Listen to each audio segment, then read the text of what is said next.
At night, when the world gets quiet, your brain gets loud. Not with plans, not with dreams, but with that one moment, that awkward sentence, that strange wave, that thing you said 5 years ago that nobody else remembers, except you. And suddenly, your body reacts as if it's happening now. Your heart tightens.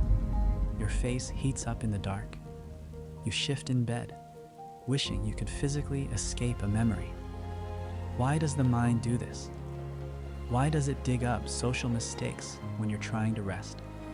This isn't random, it's psychological, it's biological, and strangely, it's protective. Let's slow it down. During the day, your brain is busy surviving the outside world. Noise, decisions, messages, people, responsibilities. Your attention is pointed outward. At night, the outside quiets, and your mind turns inward. That's when unfinished emotional experiences rise to the surface. Embarrassing memories are rarely about the event itself. They're about social threat. Humans evolved in small tribes, where belonging meant survival. Being rejected could mean danger, so your brain developed an alarm system for anything that might have damaged your social standing, even if the threat was just saying something awkward in a meeting. Your modern life knows it's small. Your ancient brain doesn't. Studies show social rejection activates the same brain regions as physical pain. To your nervous system, embarrassment is not just a thought. It's a signal that something may have put your place in the group at risk. So at night, when your guard is down, your brain runs a kind of security check. Did we do anything that might get us excluded? And it replays the memory like footage from a security camera. Example: you remember mispronouncing a word in class. Everyone moved on instantly, but your brain tags it, possible loss of status. So later, in the quiet, it brings it back for analysis. Not to torture you, but to prevent future social harm. It's not trying to shame you. It's trying to protect you from exile, a fear older than logic.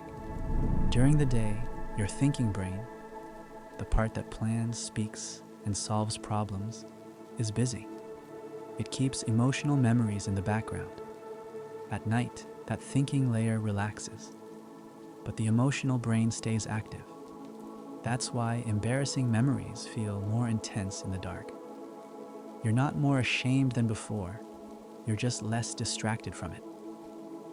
Example: during the day, you remember tripping in public and shrug it off. At night, the same memory feels magnified, not because it grew, but because the mental noise that softened it is gone. It's like hearing a faint sound only after the music stops.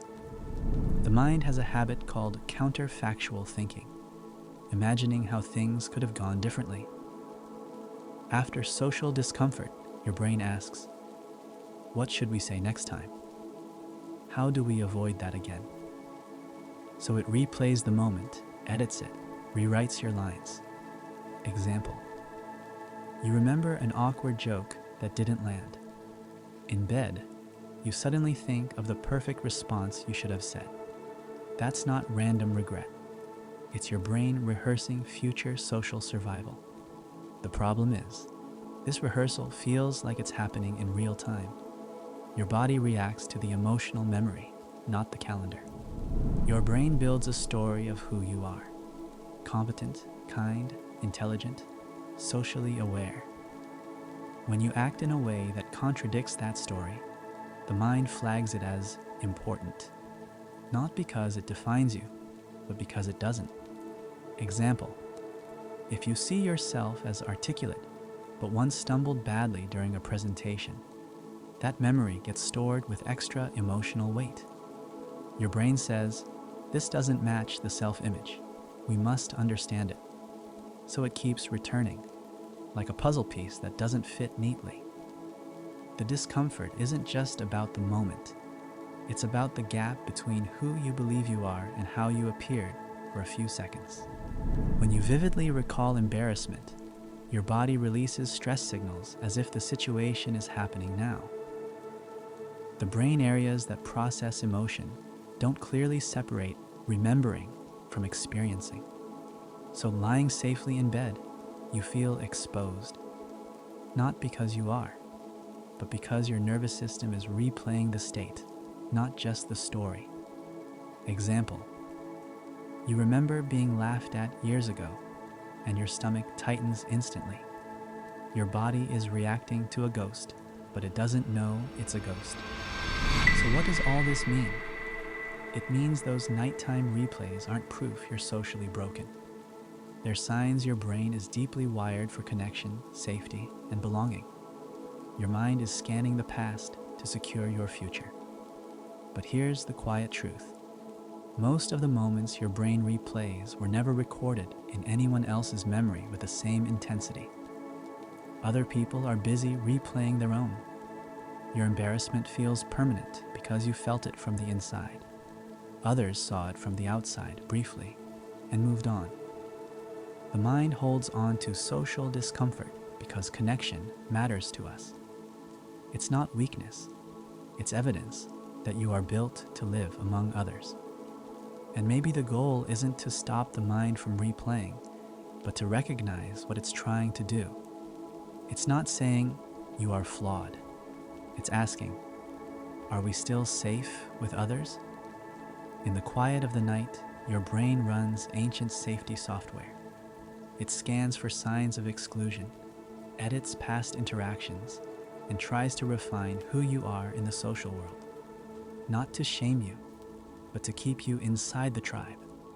And when you understand that, the memory changes. It's no longer a verdict. It's just your mind, doing its old job in a modern world, trying, in its imperfect way, to make sure you still belong.